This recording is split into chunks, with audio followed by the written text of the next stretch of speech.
ಸಂದರ್ಭದಲ್ಲಿ ಹೆಚ್ಚು ಸಮಯ ತಗೊಳ್ಳೋದಿಲ್ಲ. ಇನ್ನೂ ಬಹಳಷ್ಟು ಜನ ಮಾತನಾಡೋರಿದ್ದಾರೆ. ನಿಮಗೆ ಕೈ ಮುಗಿದು ಪ್ರಾರ್ಥನೆ ಮಾಡ್ತೇನೆ, ಈ ಸರ್ಕಾರದ ವಿರುದ್ಧ ಬಂಡ ಹೇಳಬೇಕು. ಬೆಲೆ ಏರಿಕೆ ಅವ್ರಿಗೆ ಬಂದು ಹೇಳಬೇಕು. ಬೆಲೆ ಏರಿಕೆ ಎಷ್ಟಾಗಿದೆ ಅಂದರೆ 2,000 ತಿಂಗಳಿಗೋ 3 ತಿಂಗಳಿಗೊಮ್ಮೆ ಅವ್ರ ಅಕೌಂಟಿಗೆ ಹಾಕ್ತಾರೆ. ಹೆಣ್ಣು ಮಕ್ಕಳಿಗೆ ಪ್ರತಿ ತಿಂಗಳು 10,000 ರೂಪಾಯಿ ಅವ್ರಿಗೆ ಸಂಸಾರಕ್ಕೆ ಹೊರೆಯಾಗಿದೆ. ಅಂತ ಕೆಟ್ಟ ಕೆಲಸವನ್ನ ಸಿದ್ದರಾಮಯ್ಯನವರು ಮಾಡಿದ್ದಾರೆ.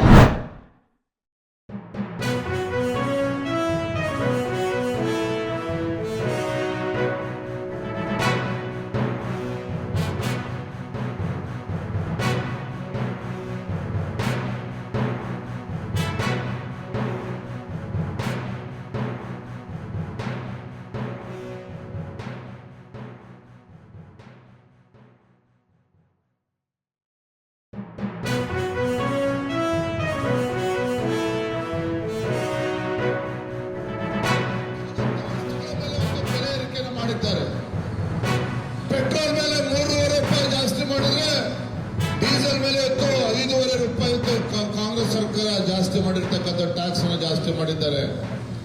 ಸ್ಟಾಂಪ್ ಡ್ಯೂಟಿ ಜಾಸ್ತಿ ಮಾಡಿದ್ದಾರೆ. ಹಾಲಿನ ಮೇಲೆ 9 ರೂಪಾಯಿ ಜಾಸ್ತಿ ಮಾಡಿದ್ದಾರೆ. ಎಲ್ಲ ಅಗತ್ಯ ವಸ್ತುಗಳ ಮೇಲೆ ಇವತ್ತು ಬೆಲೆ ಏರಿಕೆ ಪರಿಣಾಮ ಹೊತ್ತು ಜನ ತತ್ತರಿಸೋಗಿದ್ದಾರೆ. ಇವತ್ತು ರೈತರು ಪರದಾಡ್ತಾ ಇದ್ದಾರೆ. ಹಿಂದೆ ಬಿಜೆಪಿ ಸರ್ಕಾರ ಯಡಿಯೂರಪ್ಪ ರಾಜ್ಯದ ಮುಖ್ಯಮಂತ್ರಿಗಳಿದ್ದಾಗ ರೈತ ತನ್ನ ಹೊಲಕ್ಕೆ ಟ್ರಾನ್ಸ್ಫಾರ್ಮರ್ ಹಾಕೋಬೇಕು ಅಂತ ಹೇಳಿದ್ರೆ, ವಿದ್ಯುತ್ ಸಂಪರ್ಕ ತೆಗೆದುಕೊಳ್ಬೇಕು ಅಂತ ಹೇಳಿದ್ರೆ 25,000 ರೂಪಾಯಿ ಕಟ್ಟಿದ್ರೆ ಸಾಕಾಗ್ತಾ ಇತ್ತು. ಆದ್ರೆ ರೈತರ ಪರವಾಗಿದ್ದೇವೆ ಅಂತ ಹೇಳ್ತಕ್ಕಂಥ ಸಿದ್ದರಾಮಯ್ಯ ಕಾಂಗ್ರೆಸ್ ಸರ್ಕಾರ ಇವತ್ತು ಅದೇ ರೈತ ತನ್ನ ಹೊಲಕ್ಕೆ ವಿದ್ಯುತ್ ಸಂಪರ್ಕ ತೆಗೆದುಕೊಳ್ಬೇಕು ಅಂತ ಹೇಳಿದ್ರೆ 2.5 ರಿಂದ 3 ಲಕ್ಷ ರೂಪಾಯಿ ರೈತ ಕಟ್ಟಬೇಕಾಗುತ್ತೆ. ಇವತ್ತು 2.5 ರಿಂದ 3 ಲಕ್ಷ ರೂಪಾಯಿ ಕಟ್ಟಬೇಕಾಗುತ್ತೆ. ಇವತ್ತು ವಿದ್ಯುತ್ ಪರ್ ಯೂನಿಟ್ಗೆ 36 ಪೈಸೆ ಜಾಸ್ತಿ ಮಾಡಿದ್ದಾರೆ. ಡೀಸೆಲ್ ಮೇಲೆ ಜಾಸ್ತಿ ಮಾಡಿರ್ತಕ್ಕಂಥ ಪರಿಣಾಮ ರೈತರು ಯಾವ ರೀತಿ ತೊಂದರೆ ಅನುಭವಿಸ್ತಾ ಇದ್ದಾರೆ.